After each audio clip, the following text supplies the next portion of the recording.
Hai semuanya, selamat datang di podcast Sejarah Indonesia.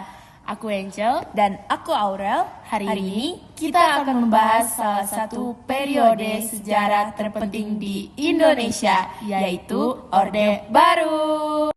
Aurel, apa sih yang dimaksud dengan Orde Baru? Orde Baru itu adalah masa pemerintahan di Indonesia yang dipimpin oleh Presiden Soeharto yang berlangsung dari tahun 1966 sampai 1998. Dan periode ini menggantikan Orde Lama yang dipimpin oleh Presiden Soekarno. Banyak orang nih yang nanya, apa sih penyebab munculnya Orde Baru? Ada beberapa sebab utama yang aku tahu sih. Yang pertama itu tentang peristiwa G30 SPKI yang ada pada tahun 1965 yang memicu kekacauan politik dan ketidakpastian nasional. Dan yang kedua itu tentang kondisi ekonomi di Indonesia yang pada saat itu sangat buruk. Inflasi tinggi, harga kebutuhan pokok sulit dikendalikan, dan pembangunan tidak stabil. Kalau menurut kamu, itu gimana, Angel? Kalau menurut aku, ada juga nih munculnya gerakan mahasiswa seperti kami dengan tuntutan Tritura, yaitu pembubaran PKI, penurunan harga, dan perombakan kabinet Trikora. Ada juga keluarnya surat perintah 11 Maret atau Super Semar pada 11 Maret 1966 yang memberikan wewenang kepada Soeharto untuk memulihkan keamanan dan stabilitas negara. Semua faktor itu saling berkaitan dan akhirnya membuka jalan bagi lahirnya pemerintahan Orde Baru. Nah, saat ini aku mau bahas tentang pergeseran kekuasaan.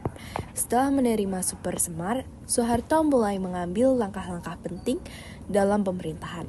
Sampai akhirnya pada akhir 1960-an, kekuasaan berpindah dari Soekarno kepada Soeharto dan Orde Baru resmi dimulai. Tapi tahu nggak sih, di bawah Orde Baru banyak aspek kehidupan politik dan sosial berubah. Pemerintahan menjadi sangat terpusat pada presiden, kebebasan berpendapat dibatasi, dan media dikontrol loh. Nah, namun di sisi lain, Orde Baru juga membawa stabilitas, pembangunan infrastruktur, pertumbuhan ekonomi, dan peningkatan layanan publik seperti pendidikan dan kesehatan.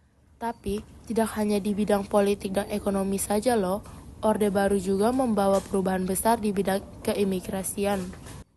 Nah, bener banget. Tahu gak sih, pada 3 November 1966, Direktorat Imigrasi diubah menjadi Direktorat Jenderal Imigrasi di bawah Departemen Kehakiman.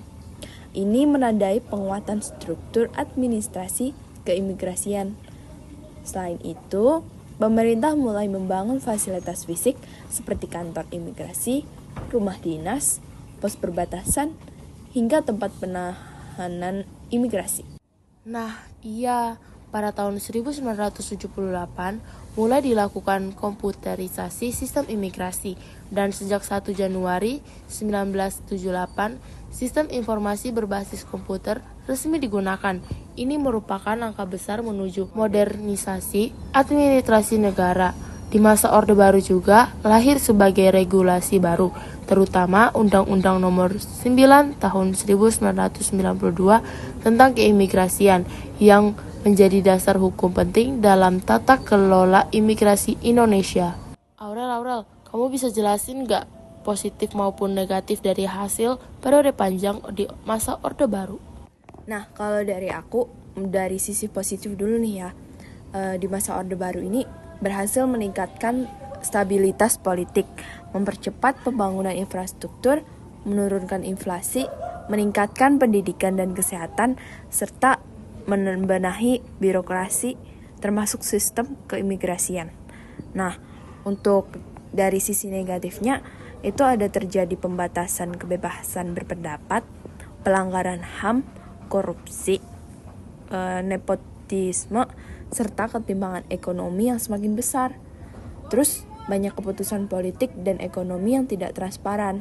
Oh gitu ya Aurel, meskipun Orde Baru sudah berakhir, pengaruhnya masih terasa sampai sekarang ya. Bener banget Angel, ada beberapa ikatan di masa lalu yang masih terlihat. Pertama, struktur birokrasi yang terpusat masih menjadi tantangan hingga era reformasi. Sampai kemudian pemerintah memperkuat otonomi daerah. Yang kedua tuh banyak infrastruktur seperti jalan, bendungan, dan gedung pemerintahan merupakan peninggalan Orde Baru dan masih digunakan hingga hari ini. Dan yang ketiga itu pola hubungan antara militer dan politik pada masa itu meninggalkan jejak yang masih terlihat dalam beberapa aspek pemerintahan.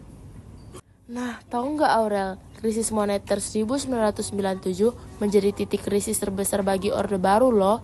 Nilai rupiah jatuh, harga melambung tinggi, dan banyak perusahaan gulung tikar loh. Nih ya, selain itu juga masyarakat kehilangan kepercayaan.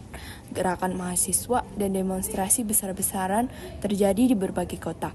Sampai akhirnya pada 21 Mei 1998, Presiden Soeharto mengundurkan diri. Dengan itu, Orde Baru resmi berakhir dan Indonesia memasuki di era reformasi. Nah, perjalanan panjang Orde Baru memberi banyak pelajaran tentang stabilitas, pembangunan, kekuasaan yang terpusat, dan pentingnya pemerintahan yang transparan.